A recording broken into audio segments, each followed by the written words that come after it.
नमस्कार दोस्तों, मैं सतीश सुमन आपके अपने YouTube चैनल श्रेष्ठ भारत में आपका स्वागत करता हूं।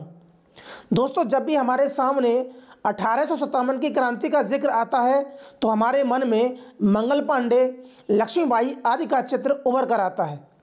लखनऊ के हजरतगंज चौराहे के पास सिकंदराबाग चौराहे पर हाथ में बंदूक लिए आगे बढ़ने की पोजीशन में सैनिक वेश में एक प्रतिमा स्थापित है, जिसके नीचे लिखा है 1857 की क्रांति की नायिका उदा देवी पासी। क्या हम इस महान नायिका से परिचित हैं जिन्होंने 1857 की क्रांति में भारतीय सैनिकों की ओर से युद्ध में भाग लिया और सिकंदराबाग परिसर में 36 अंग्रेज सैनिकों को मार गिराया। लेकिन वक्त के साथ वीरता को अंजाम देने वाली वीरांगना उदा देवी पासी के नाम को लगभग भुला दिया गया। इतिहास में वह वीरांगना कहीं खो गई है। उदा देवी पासी हमारे राष्ट्रीय गौरव का प्रतीक है, लेकिन कुछ जातिवाद से ग्रस्त इतिहासकारों ने 1857 की क्रांति के उल्लेख में इनका कहीं उल्लेख नहीं किया है, और किया भी है तो वह सिर्फ हफ्सी नाम से किया है, यानी कि इनकी पहचान हफ्सी के रूप में की गई है। लेकिन लखनऊ के आसपास के इलाकों में इनकी वीरता को आज भी गाया जाता है।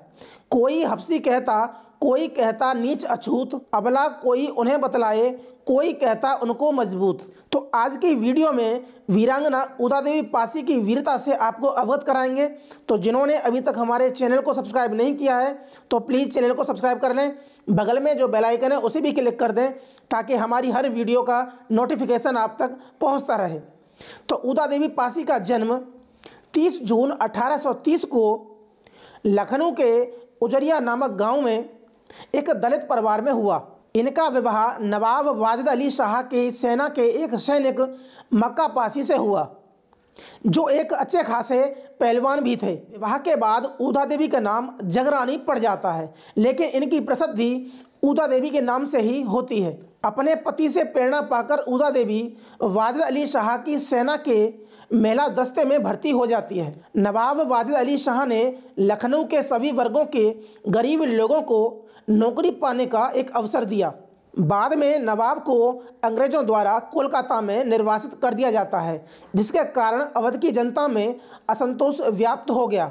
10 मई को 1857 की क्रांति का आगाज मेरठ से हुआ और इसकी चिंगारी लखनऊ शहर में भी पहुंची।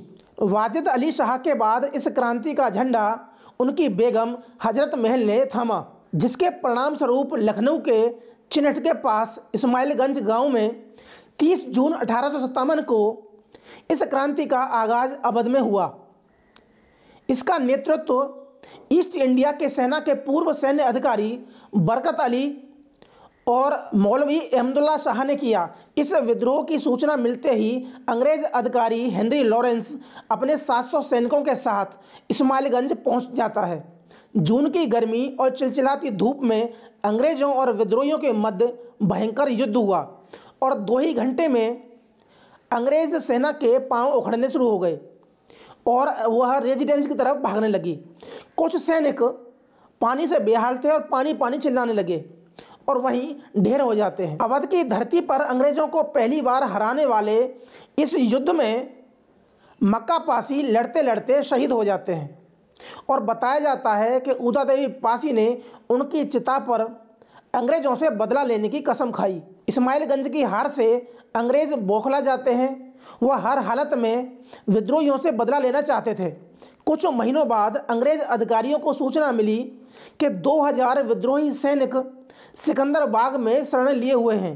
कानपुर से आए कॉलिन कैंपबेल के नेतृत्व में 93वीं हाईलैंड रेजिमेंट ने 16 नवंबर 1857 को सिकंदराबाग परिसर को घेर लिया और उन पर ताबड़तोड़ गोलियां चलाने लगे।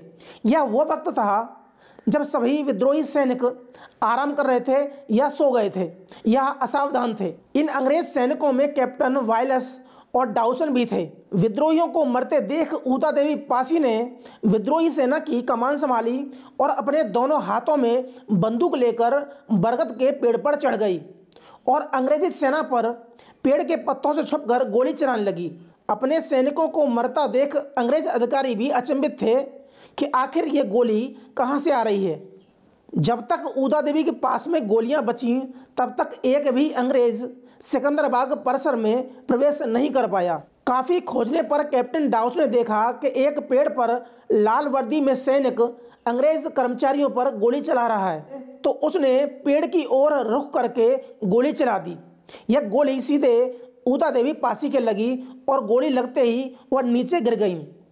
नीचे गिरी तब तक भी अंग्रेज अधिकारी यह समझ रहे थे यह कोई पुरुष सैनिक है, लेकिन नीचे गिरते ही उनकी वर्दी फट जाती है, जिसके बाद में यह पता चलता है कि यह कोई पुरुष सैनिक नहीं बल्कि एक महिला सैनिक है। ऊदा देवी की वीरता से प्रभावित होकर कॉलिन कैंपबेल ने अपना हैट उतार कर इनको सलामी दी।